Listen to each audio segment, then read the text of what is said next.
Wall tiles और centre fitting की बेहिसाब variety. तो अगर आप अपनी पसंद की किसी भी तरह की टाइल्स या सेंटर फिटिंग खरीदना चाहते हैं तो रुक करें सिर्फ जानकी सैनिटेशन का। हमारा पता है Janaki sanitation, Gujral Chowk, Nowshera, Rajouri. Phone number 9419171840। Landline number 01960230294। Ambi International School. Admission open for classes pre-nursery to 8th. For details, contact on 7298212270 or 9796212270। खोने लगी हैं खबरें, दम तोड़ने लगे हैं सरोकार। विचारधारा की लड़ाई में गुम हो रही मीडिया की पहचान। कोई समझौता नहीं, संतुलन के साथ खबरों के सफर की नई शुरुआत। खबरें जो आपको सीधे जोड़ती हैं हमसे, जिनका आपकी जिंदगी पर होता है सीधा असर। खबरों की वही तस्वीर, बिना बदले, बिना डरे, जज्बा सच का लिए, सच दिखाते हैं।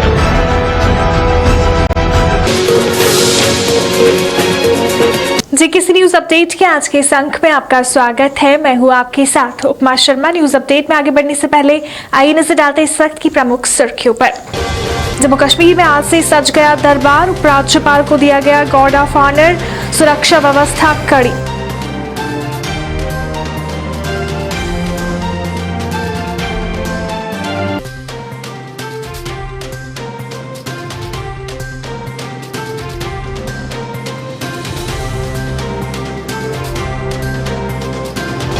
पुलिस मार्टियर्स मेमोरियल में शहीदों को दी गई श्रद्धांजलि, डीजीपी दिलबाग सिंह रहे मौजूद।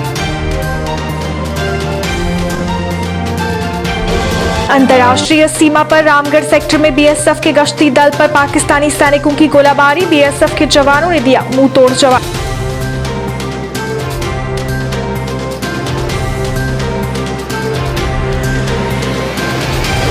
और SRTC volunteer retired employ association का प्रदर्शन, मांगे पूरी न होने पर सचिवालय के घेराव की चेतावनी।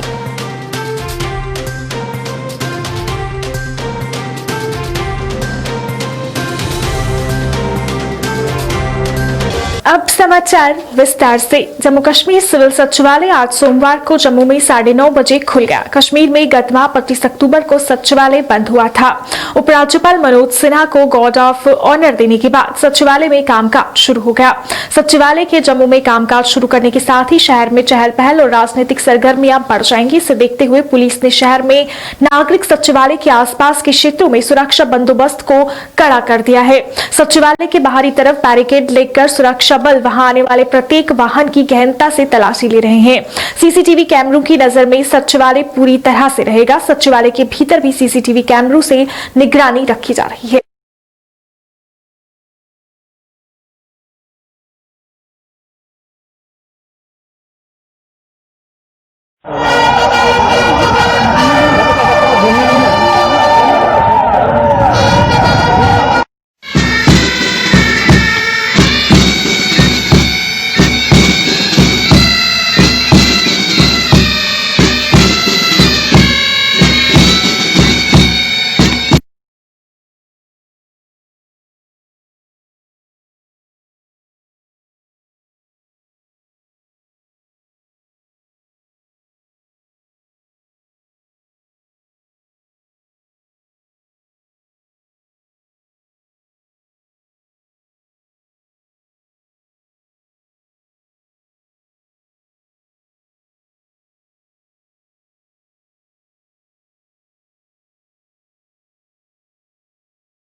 खुशी की बात है। आज से जो जम्मू में सेक्टर शुरू हो गया, लोगों को जो दिक्कतें आती थी यहाँ से श्रीनगर जाना, यहाँ से श्रीनगर, अब आज से यहाँ शुरू हो गया और हम उम्मीद करते हैं कि ये सारी दिक्कतें अब दूर हो जाएंगी।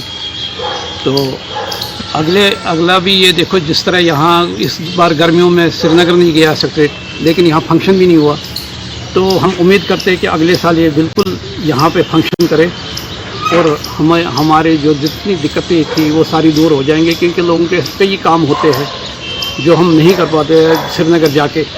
तो हमारे यहाँ पे हम इसका बहुत वेलकम करते हैं। चलो आज से शुरू हो गया, बहुत खुशी की बात है। बहुत खुशी की बात है कि आज दरबार मूव यहाँ से स्टार्ट हो गया, तो जो लोगों के जितने भी पेंडिंग काम थे वो उनका समाधान यहाँ पे निकल जाएगा। जो बेचारा श्रीनगर नहीं जा पा रहा था, कई कारणों के उसके पास जेब में पैसे भी नहीं थे, तो अब दरबार मूव यहाँ से स्टार्ट होगा। उसके जो सारे जितने भी पेंडिंग काम थे वो तो यहाँ से हो जाएंगे। ये तो कुछ बड़ी खुशी की बात है। आज police martyrs memorial rail head Jammu में कार्यक्रम का आयोजन किया गया, जिसमें शहीदों को याद कर उन्हें श्रद्धांजलि अर्पित की गई। कार्यक्रम में डीजीपी दिलबाग सिंह मुख्य तौर से उपस्थित रहे, जिन्होंने शहीदों को याद कर उन्हें श्रद्धांजलि अर्पित की। गौरतलब है कि आज से दरबार जम्मू में शुरू हो गया है और हर वर्ष दरबार मूव के बाद इस तरह का कार्यक्रम आयोजित किया जाता है, जिसमें शहीदों को याद किया जाता है।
जम्मू की अंतर्राष्ट्रीय सीमा पर रामगढ़ सेक्टर में पाकिस्तानी रेंजरों ने भारतीय क्षेत्र में गश्त कर रहे बीएसएफ के जवानों पर गोलीबारी की। ये घटना आज सुबह 7:25 की है, जब सीमा पार पाकिस्तान की सकरोई पोस्ट से रेंजरों ने छोटे हथियारों से गश्त कर रहे भारतीय जवानों को निशाना बनाकर गोलीबारी शुरू कर दी। बीएसएफ के जवान जीरो लाइन पर भारतीय पोस्ट माजरा के पास गश्त पर थे। गोलीबारी को देखते हुए जवानों ने मोर्चा संभाल लिया और दुश्मनों का उसी अंदाज से गोलीबारी का जवाब दिया। दोनों ओर से करीब 10 मिनट चली गोलीबारी के बाद स्थिति सामान्य हो गई। गोलीबारी में जानमाल के नुकसान की कोई सूचना नहीं है।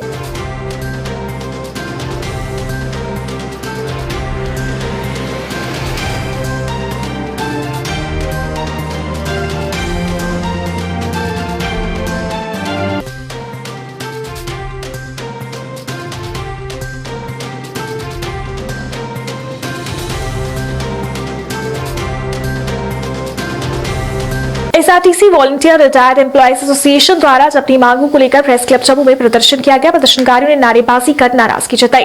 प्रदर्शनकारियों का कहना था कि वो पिछले काफी समय से अपनी मांगों को लेकर संघर्ष कर रहे हैं, पर सरकार द्वारा अभी तक उनकी कोई मांग पूरी नहीं की गई। उन्होंने इस दौरान आतंकियों के लिए बनाई जाने वाली सरेंडर रिहेबिलिटेशन पॉलिसी की निंदा की।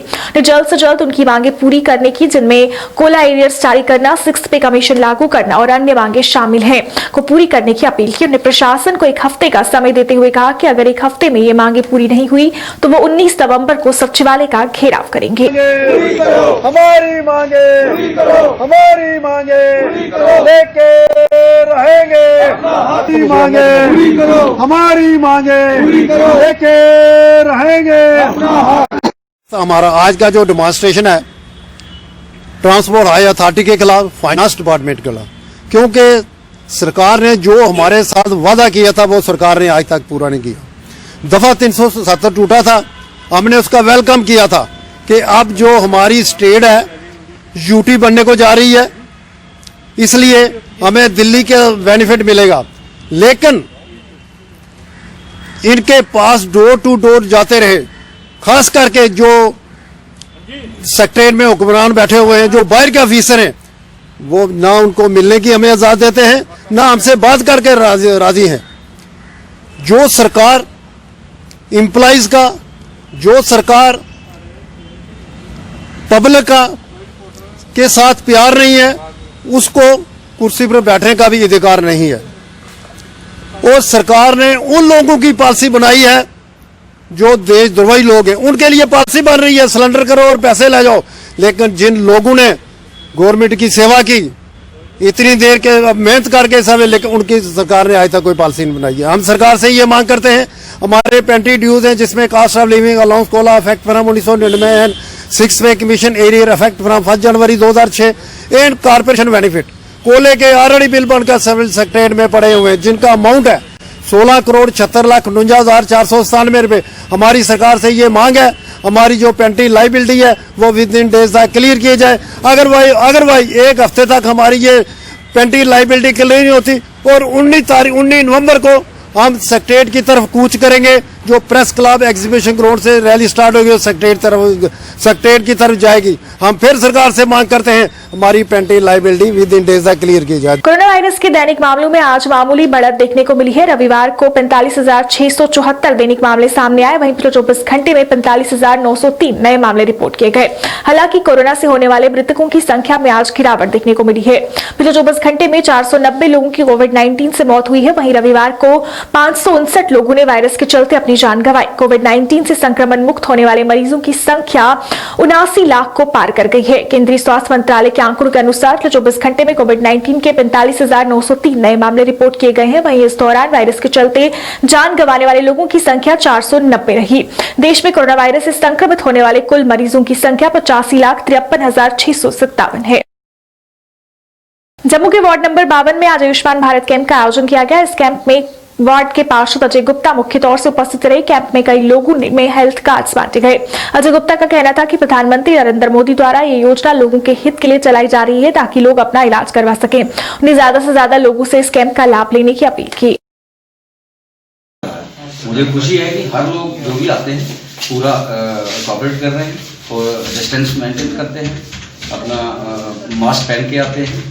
और जैसे कि प्रधानमंत्री श्री नरेंद्र भाई मोदी जी ने पहले ही लोगों को कहा है कि 2 गज दूरी बहुत जरूरी है, मास्क पहने, अपना सैनिटाइजर को इस्तेमाल करें। कोरोना एक ऐसी बीमारी है जिससे बचने के लिए हमें हर एक उपाय करना चाहिए। खुद बचोगे दूसरों को बचाओगे, और इसीलिए मैंने सबको बोल रखा है। वैसे लोग भी मेरी वार्ड के जितने भी लोग हैं ये इसके पूरा कर रहे हैं इसके ऊपर कि वो मास्क वगैरह पहन के आते हैं। भारतीय मोदी आर्मी किसान मोर्चा द्वारा आज पत्रकार अर्नब गोस्वामी की गिरफ्तारी के खिलाफ प्रदर्शन किया गया। प्रदर्शनकारियों ने नारेबाजी की और इस पर रोष जताया। मोर्चा के अध्यक्ष संतोष चिप का कहना था कि जिस तरह से अर्नब को गिरफ्तार किया गया है वो गैर संवैधानिक है और इसे बर्दाश्त नहीं किया जाएगा। उन्होंने कहा कि ये पत्रकारिता को दबाने की कोशिश है। उन्होंने इसकी निंदा की और अर्नब को जल्द से जल्द रिहा करने की मांग की।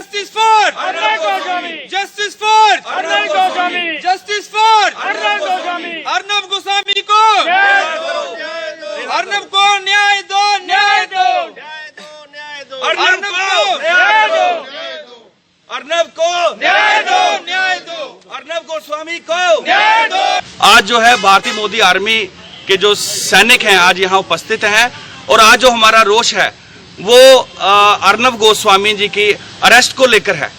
हम ये कहना चाहते हैं कि जो उनकी अरेस्ट हुई है वो टोटली अनकॉन्स्टिट्यूशनल है, असंवैधानिक है, क्योंकि जिस प्रकार उनको अरेस्ट किया गया है बिल्कुल भी गवारा नहीं है। क्योंकि जिस तरह से कई पुलिसकर्मी जो है उनके घर में घुसकर उनको अरेस्ट करते हैं और उनको घसीट कर जो है जेल में डाला जाता है, ये इस चीज को हम कंडेम करते हैं। ये अनकॉन्स्टिट्यूशनल है। हम जो महाराष्ट्र की सरकार है उसकी निंदा करते हैं कि जो कार्य उन्होंने किया है ये निंदनीय कार्य है। गोरखानगर बहुफौज के लोगों द्वारा आज प्रदर्शन किया गया। प्रदर्शनकारियों ने नारेबाजी कर नाराजगी जताई। इस दौरान लोगों के साथ स्थानीय पार्षद श्यामलाल भसन मौजूद रहे।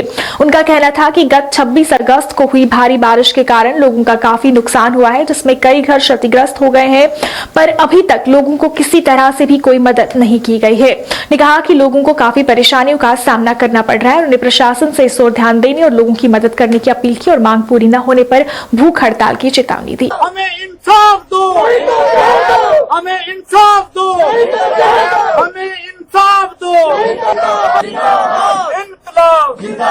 हमें इंसाफ दो, इंसाफ के आगे झुकना पड़ेगा। टेंशन का पोल है, नीचे से उसकी इरोजन हो गई है, कहीं पर भी बहुत बड़ा हादसा हो सकता है। रोड बंद हो गई है, ब्लैक टॉपिंग करवाने से नहीं हो पा रही है। ये लोग मेरे साथ पटवारी से लेकर डिविजनल कमिश्नर तक अप्रोच की है, डीसी साहब के पास भी गए हैं, हर जगह गए हैं, लेकिन कहीं पर भी इनकी सुनवाई नहीं हुई है। वो इसलिए आज यहाँ पर ये धरने पर बैठे हैं। उसके बाद ऑनरेबल मेयर साहब के पास गए हैं, बद्दी कमिश्नर साहब के कमिश्नर जेएमसी के पास गया, मैं खुद गया और 5-5 लेटर आज तक मैं दे चुका हूँ, लेकिन कहीं पर भी इनकी सुनवाई नहीं हुई। जो ऑनरेबल मोदी साहब का जो नारा है, प्राइम मिनिस्टर का जो नारा है, सबका साथ, सबका विकास और सबका विश्वास, कहां पर है? गरीबों की कोई सुनवाई नहीं है, जो आपके सामने है। क्योंकि ये डीसी साहब के भी पास गए हैं, ये डेवकाम साहब के पास गए हैं, सभी जगह आज तक जो सेक्रेटरी रेड क्रॉस हैं उनके पास भी गए हैं। इनकी बच्ची की एक ही मैरिज थी, हमने रेड क्रॉस सोसाइटी अपील की थोड़ी इनकी मदद, लेकिन आज तक किसी ने मदद, लेकिन हमने उनको राशन दे के और बाकी नकद पैसा चाहेंगे कि इनके घर दोबारा बनने चाहिए और इनका नाला जल्दी से जल्दी बनना चाहिए। ये मेरे पीछे जो औरत बैठी है, ये नीलम कुमारी, इसके बेटे की बार्बर शॉप थी, नाई की दुकान थी, वहां पर गीजर लगा था, वहां पर एसी लगा था, और जितना भी सामान होता, ये एक कंची तक भी उसे नहीं मिली है। पूरे का पूरी दुकान ही बह गई है, लेकिन आज तक वो बाहर से दुकान लगा रखी है, लेकिन आज तक कोई इन्हें सहारा देने नहीं आया, कोई इनकी मदद के लिए आगे नहीं आया। बताओ कहाँ है सबका विकास और कहाँ सबका साथ? इस बात को मैं कहना चाहूंगा, जल्द से जल्द इन लोगों का रेस्क्यू किया जाए, मदद दी जाए, इनके घर बनाए जाए, नाले का काम शुरू हो। नहीं तो हमारे पास जब हंगर स्ट्राइक पर बैठेंगे हम, गवर्नमेंट से हम चाहते हैं, अगर इनके पास इंसान ने गैर दो, इन लोगों को मार दो, गरीबी खत्म हो जाएगी। गरीबी क्या खत्म? गरीबी खत्म हो जाएंगे, कहानी सारी खत्म हो जाएगी। आज लाचार हो गए लोग, मैं चाहूंगा कि जल्द से जल्द लोगों की मदद होनी चाहिए। शोपियां के बाथू चौक में बाजार कमेटी के चुनाव करवाए गए, जिनमें करीब 150 दुकानदारों ने भाग लिया। इन चुनावों में उस्मान अहमद तुरे को कमेटी का अध्यक्ष और मुख्तार अहमद लोन को उपाध्यक्ष चुना गया। सभी लोगों ने नए चुने हुए अध्यक्ष और उपाध्यक्ष को बधाई दी। ये इस कमेटी के पहले चुनाव थे। कमेटी के सदस्यों का कहना था कि दुकानदारों की समस्याओं को हल करने और उन्हें प्रशासन तक पहुंचाने के लिए ये आवश्यक था, और उन्हें पूरा भरोसा है कि इससे लोगों को फायदा होगा और उनकी समस्याओं का निवारण होगा। कर सकते हो। और सबसे जरूरी बात कि हमारा जो ये मतलब पहाड़ी जिला है, तो यहाँ पे आप सबको पता ही है कि बर्फबारी कितनी होती है विंटर में। तो हर किसी मार्केट में हर किसी को, मतलब अगर हम बिजली की बात करें, अभी से ही बिजली गुम हो गई है। अभी तो बर्फ की बात ही नहीं है, बिजली गुम हो गई है। यहाँ पे प्रेसिडेंट साहब बने हैं और बाकी टीम बनी है, तो we can say welcome step. And when youth gets involved in these processes, the results are always awesome. तो ये पहली बार ऐसा हुआ है कि बाजार कमेटी बनी हुई है, ये पहली बनी है और बाकी बाजारों में भी बनेगी यहाँ पे। तो एक अच्छा स्टेप है, क्योंकि जब काम नहीं होते हैं तब आगे आना पड़ता है यूथ को, और ये एक वेलकम स्टेप है। हम इसको बिल्कुल वेलकम करते हैं, और वैसा ही होना चाहिए बाकी जो बाजार यहाँ पे हैं, ताकि उनके जो मसाइल है वो आगे एडमिनिस्ट्रेशन के साथ वो टेकअप करके उनके मसाइल हल करें, और बाकी जो चीजें हैं, बाकी कोई प्रॉब्लम्स है तो उनकी प्रॉब्लम्स यहाँ पे हल हो जाए। बाजार कमेटी बनी है, जहाँ तक ये नौजवानों ने कोशिश की है कि ये हर मार्केट में जाके अपना एक बाजार कमेटी बना रहे हैं। बहुत अच्छा कदम है, हम सब इनके साथ हैं, पूरी ट्रेड कम्युनिटी इनके साथ है। हम इनका भरपूर साथ देंगे कि जो ट्रेडरों के मसले हैं वो कैसे हल हों, इसके लिए काम करेंगे। यहाँ पे दुकानदारों के कई मसाइल हैं, किसी को किराया का मसला है, किसी को और कोई मसला है, किसी को कोई दूसरा मसला है। तो ये सारे मसले जो हैं दुकानदारों के, इस वक्त बहुत परेशानी में ट्रेड कम्युनिटी चल रही है।